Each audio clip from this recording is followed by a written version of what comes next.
new construction. Let's talk about that.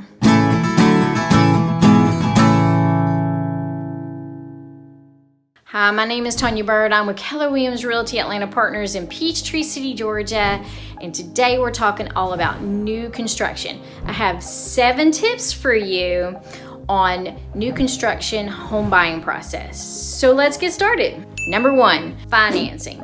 Financing is the first thing you need to check off your list. So call up your favorite lender, start asking questions around what kind of budget you're working with, how much money you need to be putting down, and of course, what kind of loan product you're going to be dealing with. Number 2, the different types of construction.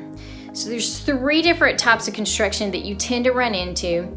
The first one is what we call like a spec home. A spec home is what you see is what you get. The builder has already picked out the plan, the lot, and all the stuff that's going into the house. You really don't have a say in what's going to go into the house, so you can't really customize it. What you see is what you get. The second kind is what we call semi-custom.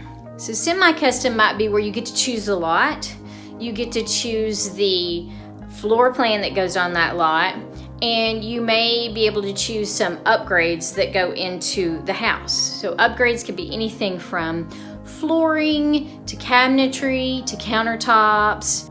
Those sort of things can be added on to the base price. And when you're pricing out this, you got to keep in mind that it's the base price plus the upgrades plus the lot premium. And when you go into a model home where you can kind of see what the builder does, ask plenty of questions of what's standard in the model versus what's an upgrade, because what you see isn't always what you get.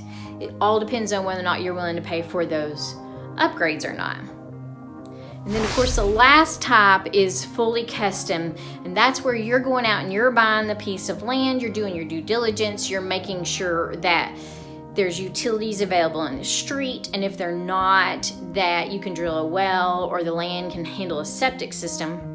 And then you're hiring an architect, you're working with the builder. But the beauty in doing custom is that you get to choose what goes in the house. You get to choose everything that goes into that house from top to bottom. Now, a lot of people will ask me, is buying resale cheaper than going and buying new construction? And I would say right now, in August 2021, the answer is yes. Resales, you get a little bit more bang for your buck. I actually pulled the stats for Coweta and Fayette counties, the areas that I work in, and on average in the last 6 months, the resales were averaging out at $348,000, while the new construction was averaging out at $436,000. And the thing that's driving the price of new construction up is the building materials. The wood, lumber has just gone through the roof. It's hard to get a hold of windows right now, and I hear that paint costs are also going up. So that's really what's driving that price up, and I've had some clients who wanted to do new construction and switch gears because they were able to get a better deal buying resale. So that's something to consider as you're pricing these things out in new construction. Now let's talk a little bit about timelines and financing. So on the spec homes, you could close in a little as 30 to 90 days depending on where they are in the building process. You're typically going to go your traditional route on financing, your VA, conventional FHA loans. Semi-custom, the timeline's a little bit longer. It could be anywhere from 6 to 8 months. That really depends on weather and whether or not they get back by permits, or like I was saying earlier, the building materials are on back order. So all those things can factor into that timeline, and you're typically going to use the same traditional loans, conventional VA and FHA. On custom, you're gonna most likely have what's called a construction loan, where you're able to use that loan, you draw that funds out of that loan, you pay the builder as they go. Once that deal is closed, you're looking at refinancing into a conventional loan product. And custom building, from the time you buy that land till it's built, is probably a good year. Number 4, you do need to be flexible and have a plan, because if you have to sell your house before you buy a new one, then there's several ways that you can go about that. You can put your house on the market, get it sold now, go and rent. You can go through many iBuyers such as Open Door, OfferPad. You could go through Zillow offers and get the iBuyers to buy your house outright. There's a little bit of flexibility on close time there, and then you can go buy new construction. I do highly recommend that if you go the iBuyer route, that you get with a good real estate agent who can help you navigate through that, because they can understand where you are in your home buying process. They can help you navigate through that iBuyer process, help you navigate through the negotiations process of it. And then if you decide you don't want to go the iBuyer route, you can go the traditional route, and boom, that real estate's already there, ready to help you.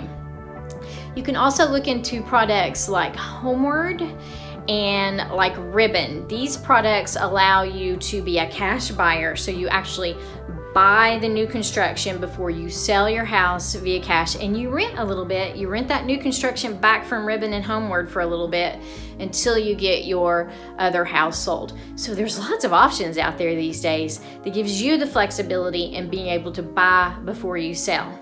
As long as you keep in mind that there's some fees involved, convenience fees in going that route, and be flexible.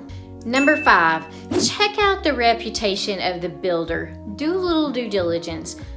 Knock on some neighbors' doors. Ask them, how did you like this particular builder? Are they doing things right? Go to the Better Business Bureau. Make sure that they don't have any bad reviews. And of course, you can always go out there on the interwebs and look for reviews on builders these days. So do a little due diligence before you decide which builder you're going to work with. Number 6, ask about the builder's homework. Now, this can vary from state to state. Most builders in Georgia will at least offer a 1-year warranty on the appliances. Sometimes they do a 2-year warranty, and most of them will offer a 10-year structural warranty. So ask what the warranty is that comes with the house when you're comparing builders. Number 7, have somebody in your court. When you're buying new construction, the person who's on the other side represents that builder and not you, and they're not always looking out for your best interest. So be sure to hire an inspector. If it's in the early stages of building, the inspector can inspect various stages of the building. And if it's at the latter part of the building process, then go ahead and hire an inspector just to make sure something wasn't missed. And hire a realtor to help you out. Most builders will pay for a realtor's commissions, and so have that person looking out for you. A good agent's going to be there by your side, helping you ask questions, going in and looking at the property, making sure things are going as they should. And you just want somebody in your court to be on the lookout for you. So I hope you found those 7 tips helpful. And if you need help in the greater Atlanta area with new construction or any of these other products such as the iBuyers and Homeward and Ribbon, let me know. I'll be glad to help you out. And I will catch you guys later. Bye. Are you digging the kind of content I'm producing? Then be sure to watch this next video. And don't forget to subscribe to my channel. That way, you'll be in the know when I release my next video.